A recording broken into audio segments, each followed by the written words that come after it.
રાવત રણસિંહે સતી ડાડલ દેનો પાલવનો shadow દાયલો છે અને સતી નારી રાવત રણસિંહને વારંવાર વિનવે છે, હે બાપુ મારા પાલવનો શેડો મૂકી દો બાપુ, હું તમારી દીકરી સમાન છું,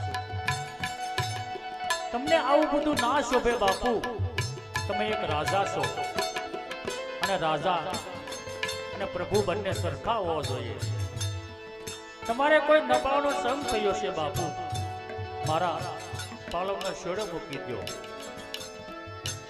પણ રાવત રણસિંહ કોઈ રીતે સમજતા નથી.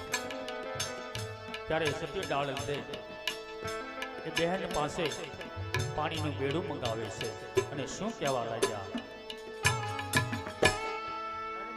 મારું પાણીનું બેડું અંબાવતો બેન.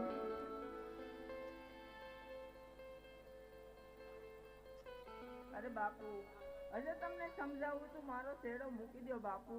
બાપુ નહીં, બાપુ નહીં. રાવત કયો રાવત? અરે બાપુ તમારી બુદ્ધિ ભ્રષ્ટ થઈ છે, માટે હજે તમને એકવાર વિનવું છું કે તમે પાલવનો શેડો મૂકી દો બાપુ.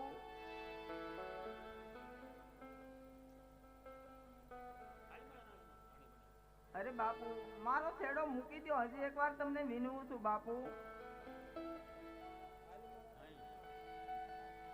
હજી તને કીધું ને દાદા, હાલ મારા રાજમાં.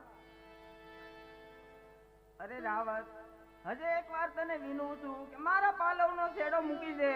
આ ભગવા ભેગની ભગવી ચાદર કાઢીને મારે જગદંબાનું રૂપ નો ધારણ કરવું પડે. અરે એક વાર કીધું ને દાડલ, ચાલ મારા રાજની અંદર. અરે નુગરા જો આજે ત્યારે તને શ્રાપ આપું તો મારું આ સાધુપણું લાજે.